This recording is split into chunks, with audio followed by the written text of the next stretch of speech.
Welcome students. आज की इस वीडियो में हम बात करने जा रहे हैं एमसीक्यू क्वेश्चंस की। BSc chemistry chapter number 8 inorganic spectroscopy. इससे पहले हमने लगभग 7 चैप्टर्स की वीडियो अपलोड कर दी हैं। ये 8 चैप्टर और लास्ट चैप्टर है जो कि बीएससी केमिस्ट्री थर्ड सेमेस्टर का पूरा सिलेबस आज अपलोड हो जाएगा इस वीडियो के बाद। ये 8वां चैप्टर है इनऑर्गेनिक स्पेक्ट्रोस्कोपी का। इससे पहले कोऑर्डिनेशन के 2 चैप्टर हमने ऑलरेडी अपलोड किए हुए हैं। तो इस चैप्टर को देखने से पहले आप वो दोनों चैप्टर जो कोऑर्डिनेशन के हैं वो जरूर देख लीजिएगा, क्योंकि इनके जो कनेक्शंस हैं, टॉपिक जो है वो थोड़ी एक सीरीज में चल रहे हैं ना। तो पहला chapter number 6 coordination chemistry, chapter number 7 theories of coordination chemistry, और यह है चैप्टर नंबर 8 इनऑर्गेनिक स्पेक्ट्रोस्कोपी। तो ये एक दूसरे पे डिपेंडेंट चैप्टर है, ठीक है। तो आप जरूर देख लीजिएगा। इसका सिलेबस है ये इसके सिलेबस में तो काफ़ी ज़्यादा सिलेबस दिख रहा है, लेकिन ग्रेजुएशन के हिसाब से, फर्स्ट सेमेस्टर के हिसाब से बहुत ज़्यादा चीज़ें नहीं हैं। हम क्वेश्चंस डिस्कस करते हैं। N optically active substance is, इनमें से ऑप्टिकली एक्टिव कौन सा है? यूरिया। यूरिया क्या होता है? NH2CO NH2, तो ये ऑप्टिकली एक्टिव नहीं होता। सुक्रोज ऑप्टिकली एक्टिव होता है। ऑक्जेलिक एसिड नहीं होता। थायोयूरिया नहीं होता। तो इसका आंसर हो गया ऑप्शन ए, सुक्रोज होता है जो ऑप्टिकली एक्टिव होता है। Next, two asymmetric carbon atom are present in. Two asymmetric carbon किस में होता है? टार्टरिक एसिड में, ठीक है। टार्टरिक एसिड में 2 एसिमेट्रिक कार्बन होते हैं। एसिमेट्रिक कार्बन का मतलब होता है जिसपे हम RS नोमेनक्लेचर असाइन कर सकते हैं। Ortho Meta para dichlorobenzene, correct order of their dipole moment is. ये डायपोल मोमेंट का क्वेश्चन है, और शायद इस तरह के क्वेश्चन हम पहले किसी चैप्टर में डिस्कस कर चुके हैं जिसमें हम डायपोल मोमेंट की बात की थी। तो एनीवेज, इसमें ऑर्थो मेटा और पैरा ये होता है इसका करेक्ट सीक्वेंस, जिसमें डायपोल मोमेंट के फॉर्म में हमने इसे रीअरेंज किया है। नेक्स्ट है, out of lactic acid and cinnamic acid which can rotate the plane of polarised light. तो सिनेमिक एसिड कर सकता है या फिर लैक्टिक एसिड कर सकता है। तो जो सिनेमिक एसिड होता है वो ऑप्टिकली एक्टिव नहीं होता, तो सिनेमिक एसिड नहीं कर सकता। लैक्टिक एसिड ये काम कर सकता है। Next, the spin magnetic moment is this for which ion among the following. देखिए, इस तरह के क्वेश्चंस कैसे सॉल्व किए जा सकते हैं। बेसिकली आपका ग्राउंड स्टेट लेवल लिख लीजिए, जिसके लिए आपको इसका एटॉमिक नंबर पता होना चाहिए पहले तो। जैसे आयरन का कितना होता है? 25, है ना। मैग्नीज का 25, आयरन का 26। तो इनके एटॉमिक नंबर पता होने चाहिए। तो वहां से एक एटॉमिक नंबर पता होने के बाद इसमें F3 ऑक्सीडेशन स्टेट है, 3+, 3 इलेक्ट्रॉन को निकाल दीजिए। वहां से पता चलेगा इसमें अनपेयर्ड इलेक्ट्रॉन कितने हैं, ठीक है। जितने अनपेयर्ड इलेक्ट्रॉन होंगे उस पर आप मैग्नेटिक मोमेंट का फॉर्मूला लगा देंगे, तो इसका आंसर आ जाएगा, ठीक है। बहुत ईजी क्वेश्चन है ये। तो इसका जो करेक्ट आंसर है वो है, इन दोनों ही केस में जो नंबर ऑफ अनपेयर्ड इलेक्ट्रॉन होते हैं वो बराबर होते हैं। तो इसका आंसर होगा both A and B। Next, manganese 2 shows dash characters almost the bivalent ion of first transition series, ठीक है। तो बेसिकली क्या होता है, जो मैग्नीज होता है वो पैरामैग्नेटिक बिहेवियर दिखाता है, जो कि फर्स्ट ट्रांजिशन सीरीज की तरह ही होता है। तो इसमें जो आंसर आएगा वो होगा option C, paramagnetic. Next, the spin magnetic moment of titanium 3+ is. Spin magnetic moment कितना होगा इसका?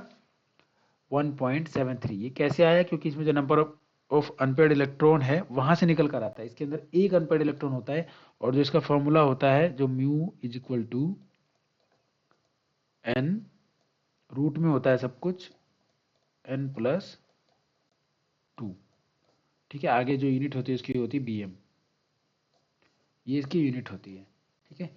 तो इसमें अनपेयर्ड इलेक्ट्रॉन अगर एक है तो यहाँ एक आ जाएगा, यहाँ एक आ जाएगा। इसको सॉल्व कर लेंगे तो जो आएगा वो इसका आंसर होगा। और 1 इलेक्ट्रॉन के लिए कितना होता है? 1.73 BM, ठीक है। तो नंबर ऑफ अनपेयर्ड इलेक्ट्रॉन की वैल्यू n के बराबर होती है। इसको यहाँ पे रखेंगे तो हम किसी का भी आंसर निकाल सकते हैं। मैंने यहाँ आपकी रेफरेंस के लिए लिखा हुआ है, आप यहाँ से देख के नोट डाउन कर सकते हैं। जो मैंने बताया ये वही लिखा हुआ है।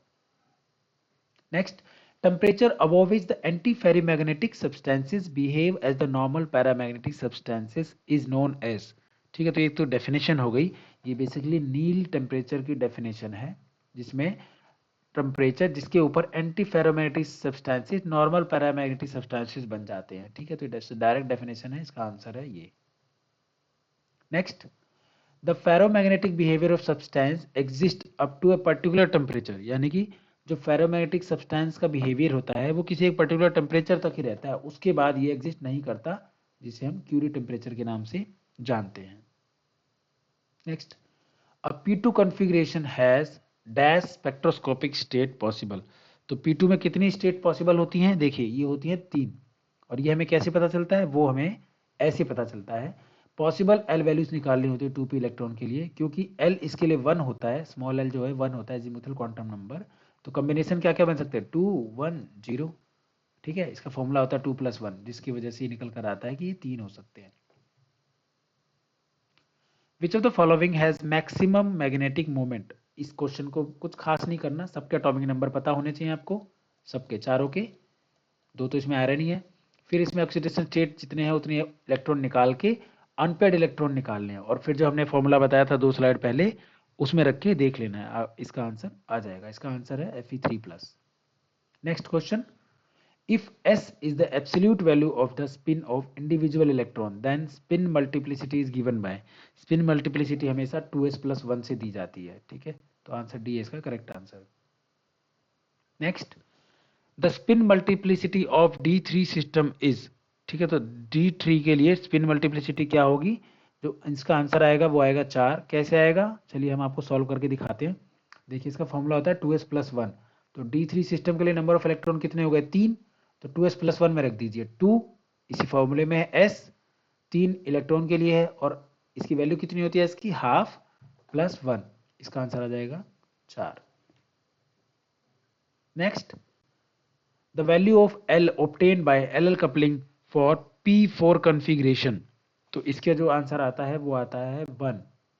ठीक है, वैल्यू ऑफ L मतलब आपको L की वैल्यू निकालनी है P4 कॉन्फ़िगरेशन में, और ये कैसे आया? ये आया ऐसे। जो P4 सिस्टम होता है उसके लिए हम इलेक्ट्रॉन को ऐसे फिल करते हैं, 4 इलेक्ट्रॉन है, हमने ऐसे फिल कर दिए। ठीक है, अब ये है 1, ये है 0, ये है -1, तो जो इसमें S आएगा वो कितना आएगा? 1 आएगा, क्योंकि ये दोनों तो कैंसिल आउट कर देंगे, इन दोनों का हम सम कर लेंगे, और जो L है वो हम जोड़ लेते हैं, जो कि आता है 1। ठीक है, चलिए next, number of microstate for D2 configuration. तो किसी भी कॉन्फ़िगरेशन के लिए जो नंबर ऑफ माइक्रोस्टेट होता है उसका निकालने का फॉर्मूला होता है, ये 60 में लिखा हुआ है, इसका आंसर है 45। ये आंसर कैसे आया? इसका फॉर्मूला होता है total microstate n factorial divided by r factorial, bracket में n माइनस r का फैक्टोरियल, ये फॉर्मूला है। ठीक है, वेयर r क्या है? r है twice the number of orbital. कितने ऑर्बिटल है? जैसे d के लिए 5 ऑर्बिटल होते हैं, p के लिए 3 होते हैं, तो उसका ट्वाइस करना है। d ऑर्बिटल है तो 10 हो जाएगा, p है तो 6 हो जाएगा। r क्या है? टोटल इलेक्ट्रॉन्स, कितने इलेक्ट्रॉन है? अब D2 केस में कितने इलेक्ट्रॉन होते हैं? 8। ठीक है, तो टोटल माइक्रोस्टेट कितने बने? 10 फैक्टोरियल, n क्या है? 10, हमारे इस वाले केस में 10 है, 10 factorial divided by 8 factorial, 10 minus 8 का फैक्टोरियल। इसको सॉल्व कर लीजिए, आंसर आ जाएगा 45। कोई भी सिस्टम आए तो ऐसा क्वेश्चन आपसे पूछा जा सकता है, इसी फॉर्मूले में आपको पुट करना है और आंसर निकाल लेना है। नेक्स्ट है ground state energy term for D1। D1 के लिए ग्राउंड स्टेट एनर्जी क्या है? वो है 2d3/2। कैसे आया? देखिए, तो D1 होता है उसमें एक इलेक्ट्रॉन होता है, तो S हो गया हाफ, S स्पिन है। ठीक है, L क्या है? +2, जिसे हम एजीमुथल क्वांटम नंबर कहते हैं। L अगर 2 है तो जो टर्म हो जाएगा वो D हो जाएगा, क्योंकि ये 0 1 2 ये होता है, और ये होता है S, इसके लिए होता है P, और इसके लिए होता है D। तो क्योंकि L 2 है तो ये हो जाएगा D। ठीक है, और जो J की वैल्यू है वो कैसे आएंगी? L+S2 L-S, तो ये जाएगा 2 + हाफ टू 2 - हाफ, यानी कि इसकी पॉसिबल वैल्यूज क्या हो जाएंगी? 5/2 से 3/2। बट क्योंकि जो D1 है वो लेस देन हाफ फील्ड है, so ground state term will be the lower one, जिसकी वजह से जो आंसर आएगा वो आएगा 2d3/2, आंसर बी। तो इसका करेक्ट आंसर क्या हो जाएगा? बी। टर्म सिंबल कैसे निकाला जाता है इसके लिए थ्योरी में भी आप पढ़ लीजिएगा, इस क्वेश्चन में भी मैंने आपको निकाल के बता दिया है। नेक्स्ट है spin allowed transitions are characterised by. देखिए, तो स्पिन अलाउड ट्रांजिशंस वो होती हैं जिसमें जो एस होता है वो 0 होता है, यानी कि स्पिन चेंज नहीं होनी चाहिए। Next, which of the following has the largest dipole moment. वैसे तो शायद ही क्वेश्चन इसका पार्ट नहीं है, बट NH3 होता है जिसका लार्जेस्ट डायपोल मोमेंट होता है। Next, temperature above which the anti ferromagnetic substances behave as normal paramagnetic substances. इसका जो आंसर है वो है नील टेम्परेचर, और मुझे ऐसा लग रहा है कि इस क्वेश्चन को हमने रिपीट किया है इस वीडियो में। Next, among halogen acids correct order of dipole moment. ठीक है, तो करेक्ट डायपोल मोमेंट क्या होता है, सबसे ज्यादा किसका होता है, फ्लोरीन का। तो हमारे पास एक ही आंसर है जिसमें सबसे ज्यादा फ्लोरीन है, तो यही हो जाएगा इसका correct answer. Next, the value of mu S is 1.3 magnetic moment है बेसिकली ये, for which of the following ion, किसके लिए होगा ये, टाइटेनियम 3+ के लिए। नहीं, टाइटेनियम 3 के लिए तो होगा ही होगा, हमें बाकी के लिए भी तो कैलकुलेट करके देखना चाहिए। इसके लिए करके देखेंगे, इसके लिए करके देखेंगे, तो सब में नंबर ऑफ अनपेयर्ड इलेक्ट्रॉन आएगा एक, और एक इलेक्ट्रॉन के लिए मैग्नेटिक मोमेंट होता है ये। तो इसका जो आंसर हो जाएगा वो हो जाएगा all of these. Next, the spin magnetic moment is 5.92 for which ion among following, यानी कि 5.92 आना चाहिए answer, number of unpaired electron हम इससे निकालेंगे। तो इसमें इन दोनों ही केस के लिए 5.92 आएगा, ये भी क्वेश्चन शायद रिपीट है, तो बोथ ए भी हो जाएगा इसका answer.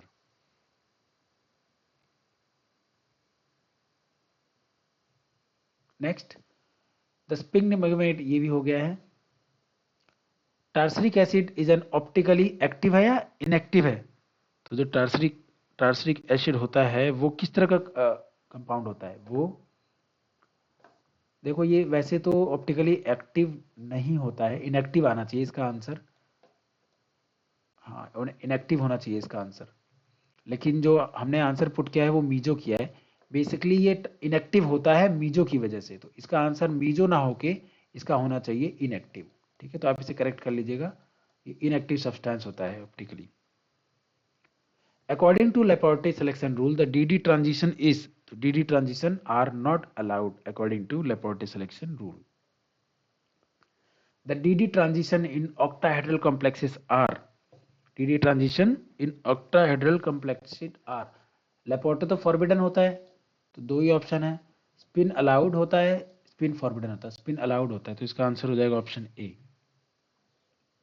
Next, the visible spectra of salts of the following complex are the measured in aqueous solution, for which complex would the spectrum contain absorption with the highest Emax values। ठीक है, तो किसमें होता है जिसमें Emax वैल्यू एक्स्ट्रा आती है, तो ये होता है मैग्नीज वाले केस में, क्योंकि इसमें जो ऑक्सीजन है वो बहुत ज़्यादा डिफरेंस क्रिएट करता है लेवल्स के बीच में। ठीक है, जो बाकी जो लिगेंड है वो इतने मजबूत नहीं है या फिर स्ट्रांग नहीं है, तो होगा इसका आंसर फर्स्ट।